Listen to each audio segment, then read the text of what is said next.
Welcome to WHHI News. I'm Allie McNair, and here's a look at your headlines.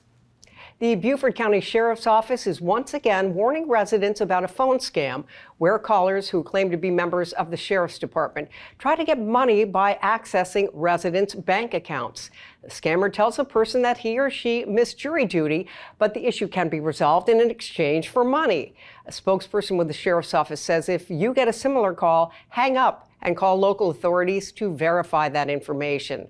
Now, last summer, scammers were able to get away with over $500,000 from elderly residents using that same scheme. Governor McMaster is expressing concern over a development that wants to build a gated community and golf course on St. Helena Island. In a letter to Beaufort County's Planning Commission, the governor wrote, quote, "Debates like this are happening across our state, but few threaten the natural beauty, history, and rich culture of our state as this one does," end quote. Now, the developer is trying to get 500 acres rezoned to build what it calls a world-class legacy development and suggests the zoning it seeks would actually allow for additional conservation measures to be used. One of the bills the state legislature will most likely consider this upcoming session is imposing murder charges on drug dealers who sell fentanyl that result in overdose deaths. Fentanyl deaths in the state more than doubled between 2019 and 2020 and have continued to rise since then. Nearly half of the states have fentanyl homicide bills. The state Senate here passed one unanimously last year, but it later died in the House.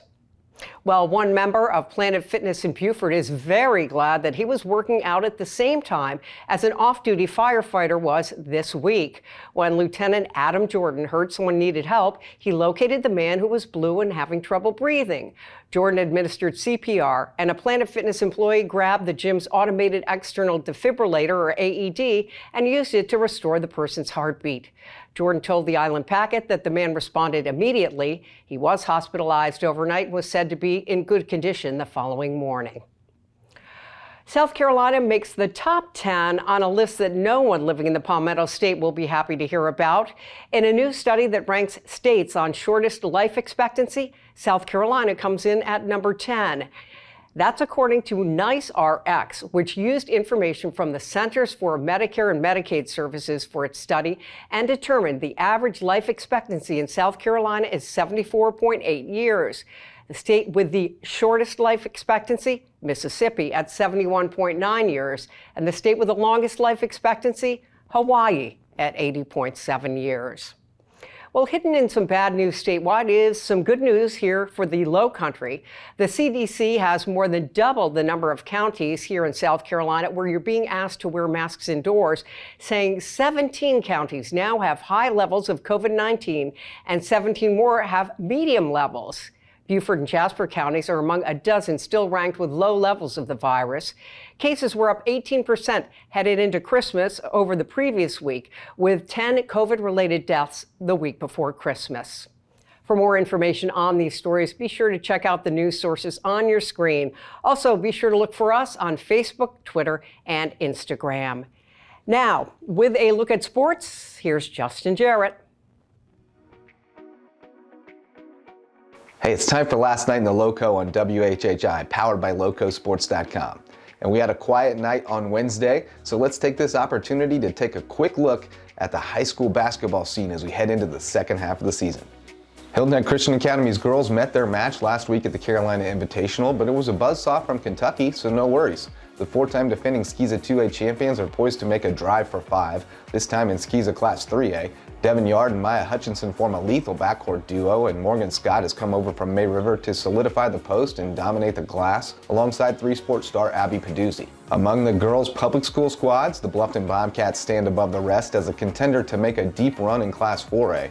Led by veteran guard Takoya Hayward and a crew of experienced role players, the Bobcats added 8th grade phenom Amira Brown to the mix a year ago, and she is blossoming into a star. The only undefeated team in the Lowco is the Hampton boys, who came out of the holidays at 14-0 and ranked second in Class 2A. The defending state runners-up are on a mission to get back to the championship game. Hilton Head Prep's boys have been one of the most consistent programs in the Lowco in recent years, and the Dolphins are expected to contend in SCISA 3A, with Chattanooga signee Sean Cusano dominating at both ends of the floor. That gets you up to speed on some of the top teams and players to watch in the Lowco as the high school hoops season heats up down the stretch. For Lowco Sports and WHHI, I'm Justin Jarrett. Until next time, go Lowco. Thanks a lot, Justin. And now with our weather, as always, Maria Sowden. Thanks, Allie. Yep, so taking a look ahead, it does look like we're going to have some great weather this weekend. Taking a look at Friday first, it's going to be sunny and cooler with Hilton having a high 59, a low 45. Bluffton's going to have a high 59, a low 43. And Beaufort's going to have a high 59 and a low 45. The sunrise for Friday is going to be at 7:25 and sunset's going to be at 5:33. Taking a look at the beach tides, high tide's going to be at 8:37 a.m. and low tide's going to be at 3:59 p.m. Taking a look into the weekend a little bit into next week, Saturday is going to be sunny with highs in the 60s and lows in the 40s and 30s. Come Sunday, it's going to be cloudy with highs in the 60s again and lows in the 40s. And then come Monday, it's going to be partly cloudy with highs in the 60s and lows in the 50s and 40s. That's it for today. Let's send it back to the desk. Great, Maria. Thanks so much. When we come back, we're going to hear about a program that uses basketball to help mentor young people in the Lowcountry. Stay right there.